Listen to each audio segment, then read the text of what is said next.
నమస్తే కేఎస్ఆర్ 24 స్వాగతం సుస్వాగతం. ఎస్సీ వర్గీకరణపై సుప్రీంకోర్టు చరిత్రాత్మక తీర్పు తర్వాత మొట్టమొదటిసారి నియోజకవర్గానికి విచ్చేసిన మానకొండూరు శాసనసభ్యులు డాక్టర్ కవంపల్లి సత్యనారాయణ బెజ్జంకి స్టేజి వద్ద ఘన స్వాగతం పలికిన మాదిగ సామాజిక వర్గ నాయకులు రేణుకుంట టోల్ గేటు వద్ద భార్య గజమాలతో ఘనంగా సన్మానించి అంబేద్కర్ విగ్రహాలకి పూలమాల వేసి నివాళులర్పించారు. బైక్ ర్యాలీతో అలుగునూరు చౌరస్తా వరకు బయలుదేరారు. ఈ సందర్భంగా ఎమ్మెల్యే కవంపల్లి సత్యనారాయణ మాట్లాడుతూ సుప్రీంకోర్టు తీర్పు రాగానే వర్గీకరణ అమలు చేస్తామని, ఉద్యోగుల భర్తీలో సైతం వర్గీకరణ అంశాన్ని పరిగణలోకి తీసుకుంటామని అసెంబ్లీ సాక్షిగా ప్రకటించినందుకు కరీంనగర్ జిల్లా మాదిగ జాతి పక్షాన వారికి ధన్యవాదాలు తెలియజేస్తూ మాదిగ జాతి ఆయనకు రుణపడి ఉంటుందన్నారు.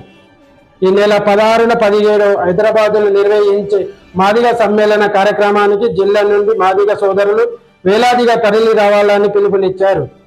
ఈ కార్యక్రమానికి ముఖ్యమంత్రి రేవంత్ రెడ్డిని ఆహ్వానిస్తున్నామన్నారు. చూస్తూనే ఉండండి మరిన్ని అప్డేట్ కోసం కేఎస్ఆర్ 24 న్యూస్. జనాభా ఎంతున్నదో అంత మాకు రిజర్వేషన్లు కావాలని పోరాటం చేస్తే 2000 సంవత్సరం లోపల తెలుగుదేశం పార్టీ ముఖ్యమంత్రిగా ఉన్నటువంటి చంద్రబాబు నాయుడు చేసినారు.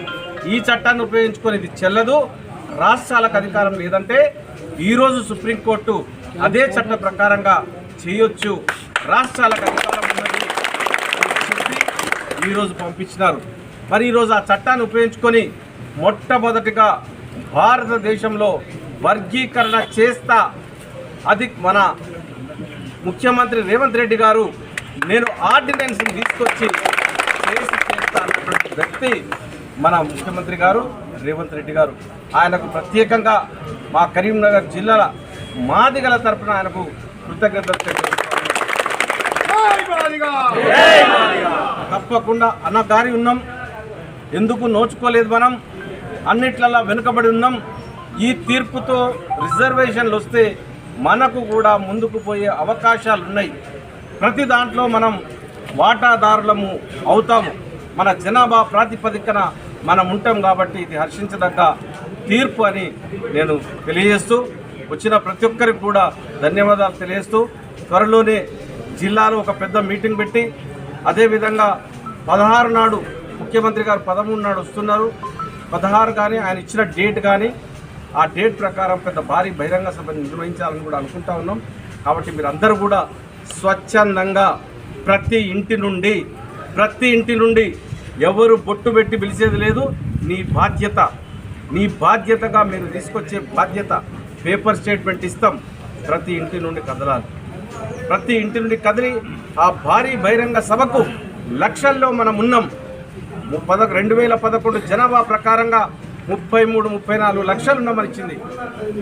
కాబట్టి మనం 33 లక్షలు ఇప్పుడు డబుల్ అయి ఉంటాం. ఆ రోజుకు ఈ రోజుకు మనం డబుల్ అయి ఉంటాం.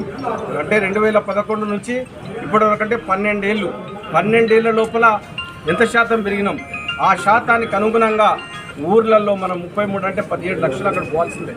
ఎందుకంటే లేడీస్ని వదిలిపెట్టినా మరి ఇప్పుడు ఎక్కువ ఉన్నాం కాబట్టి మన జిల్లాలో ఎక్కువ జనాభా కలిగి ఉన్నాం. కాబట్టి మీరు అందరూ కూడా దయచేసి ఇది నాది కాదు, నాకెందుకులే అని మీరు పోరాటం చేస్తే ఈరోజు అంబేద్కర్ గారు నేను ఒక్కనే నాకు చాలా అవకాశాలు వచ్చినాయి అనుకుంటే మనం అందరం ఈ విధంగా బ్రతికే వాళ్ళం కాదు.